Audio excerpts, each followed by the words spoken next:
விருதுநகர் மாவட்டத்துல 2026 சட்டமன்ற தொகுதியில யாரு ஜெயிப்பாங்க அப்படிங்கிறத பத்தின ஒரு கருத்து கணிப்பு. இது வந்து ஜோதிடத்தின் மூலமாகவும், பிரசன்னத்தின் மூலமாகவும் மட்டுமே எடுத்த ஒரு கணிப்பு. இங்க யார் ஜெயிப்பாங்க அப்படின்றத பார்க்கலாம். இது ஒரு புது முயற்சி தான். மக்கள் ஆதரவு குடுங்க. இது போன்ற ஆதரவுகள் கிடைக்கும்போது, நாம இன்னும் நெறைய விஷயங்கள வந்து நாம கொஞ்சம் ஆய்வுகள் செய்யும்போது, மக்களுடைய சமூகத்தினுடைய சிக்கல்கள் ஏதாவது இருக்குதா அப்படிங்கிறத நம்ம வந்து ஓரளவுக்கு உறுதி செஞ்சோம் அப்படின்னா, அத வந்து மக்களுக்கு தெரியப்படுத்தி, மக்கள துன்பங்கள்லிருந்து காப்பாத்துவதற்கு ஒரு பெரும் உதவியாக இருக்கும். அந்த அடிப்படையில தான் நம்ம வந்து இந்த ஆய்வுகள எடுத்திருக்கிறோம். ஸோ இதனுடைய புது முயற்சி. என்னோட முயற்சிக்கு நீங்க ஆதரவு குடுப்பீங்கன்னு நம்புறோம். விருதுநகர் மாவட்டத்தில மொத்தம் 7 சட்டமன்ற தொகுதி. அதில யாரு ஜெயிப்பாங்க அப்படின்றத பார்க்கலாம்.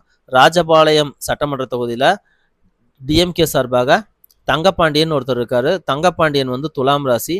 ஸோ தங்கப்பாண்டியன் துலாம் ராசிக்காரரு. அவர் ஜெயிக்கிறாருன்னே சொல்லலாம். ஏன்னா 10ஆம் இடத்துக்கு குரு வரப்போகுது. ஸோ கண்டிப்பா பதவிய குடுக்கும். அந்த வகையில டிஎம்கே தங்கப்பாண்டியன் ஜெயிக்கிறாரு. ஏத்து நிக்கக்கூடிய ஆ அ பிரிசில்லா பாண்டியன் அப்படின்னு சொல்லிட்டு ஒருத்தர் நிக்கிறாங்க. அதிமுக கூட்டணியிலிருந்து. அப்புறம் தாவேகாவுல ஜெகதீஸ்வரி அப்படின்னு ஒருத்தர் நிக்கிறாங்க. பட் இருந்தாலும் துலாம் ராசிக்கு தான் அதிக வாய்ப்பு அப்படின்னு சொல்லிடலாம்.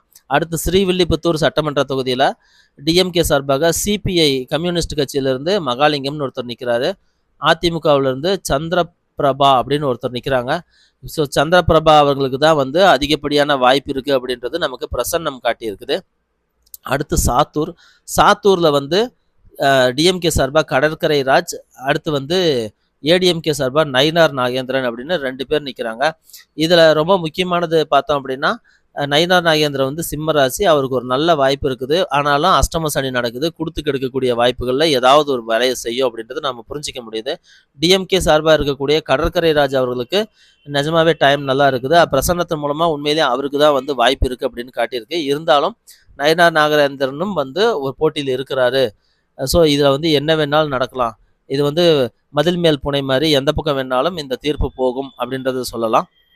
அடுத்து சிவகாசி தொகுதி. சிவகாசி சட்டமன்ற தொகுதியில காங்கிரஸ் சார்பாக கணேசன் அசோகன் அப்படின்னு ஒருத்தர் நிக்கிறாரு. அவர் மேச ராசி.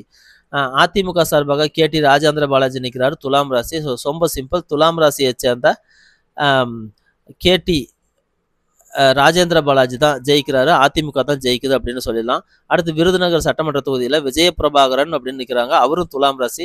ஸோ சாலிடாவே அவர் ஜெயிக்கிறாரு அப்படின்னு சொல்லிடலாம். இருந்தாலும் அதிமுக சார்பாக விஜி கணேசன் ஒருத்தர் நிக்கிறாரு. கணேசன் வந்து கேதுவுடைய அம்சத்துல வர்றாரு. ஸோ அவர் வந்து மேச ராசியில வர்றாரு. ஸோ இதுலயும் வந்து ஒரு இது இருக்குது. ஸோ ஃபர்ஸ்ட் பாயிண்ட் வந்து பிரபாகரன் அவருக்கு தான் வந்து வாய்ப்பு இருக்குது. குறைஞ்ச ஓட்டுகள் வித்தியாசத்துல ஜெயிப்பாரு. ஒருவேளை கணேசன் வந்து கொஞ்சம் அதிகப்படியான உழைப்பை கொடுத்துருக்காரு அப்படின்னா அவரும் ஜெயிக்க வாய்ப்பு இருக்குது. பட் இருந்தாலும் விஜய பிரபாகரனுக்கு நம்ம முன்னிலை அப்படின்னு ஒரு வார்த்தை சொல்லலாம். அடுத்து அருப்புக்கோட்டை. அருப்புக்கோட்டை KKSSR ராமச்சந்திரன் அப்படின்னு சொல்லிட்டு ஒருத்தர் நிக்கிறாரு. அவர் மகர ராசி. அவ்வளவுதான். மகர ராசி, துலாம் ராசி, விருச்சிக ராசி இவங்களுக்கெல்லாம் வந்து பார்த்த உடனே ஓகே சொல்லிடலாம். கடகம், அதே மாதிரி ரிஷபம், இந்த ராசிகள் எல்லாமே வந்து பார்த்தாலே நீங்க ஜெயிச்சிருவீங்க அப்படின்னு சொல்லிடலாம். அந்த அடிப்படையில KKSSR ராமச்சந்திரன் அப்படின்றவர் டிஎம்கேலேருந்து மகர ராசி. அவருக்கு தான் இந்த முறை வந்து வெற்றி வாய்ப்பு அப்படின்னு சொல்லிடலாம்.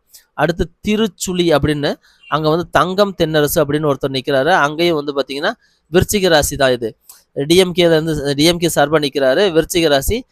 அதிமுகவில் நிற்கிறது ராஜவர்மன் அப்படின்னு கூட்டணி கட்சியிலேருந்து நிற்கிறாங்க. எப்படி பார்த்தாலும் வந்து தங்கம் தென்னரசு விருச்சிக ராசி ஜெயிக்கிறாரு. ஸோ ராசி பார்த்தாலே வந்து நம்ம இங்கே ஜெயிக்கிறாங்க அப்படிங்கிறது புரிஞ்சிருது. இது வந்து நமக்கு ஜோதிடத்தின் மூலமாக எடுத்திருக்கிறோம். அது இல்லாமல் வந்து மறுபடியும் உங்களுடைய ஜாதகத்தின் அடிப்படையை பார்த்தோம், தசாபதியை பார்த்தோம். அது மட்டும் இல்லாமல் நாம வந்து பிரசன்னம் அப்படின்ற ஒரு கிராஸ் வெரிஃபைடு மெத்தடையும் பார்த்து தான் நம்ம வந்து இந்த முடிவை எடுத்து சொல்லிடுறோம். ஸோ இது எப்படி பார்த்தாலும் சரியா வரும் அப்படின்னு நான் நம்புறேன். இருந்தாலும் இது ஒரு புது முயற்சி தான். மக்கள் உங்களுடைய ஆதரவை கொடுக்கணும் அப்படின்னு நான் கேட்டுக்கிறேன்.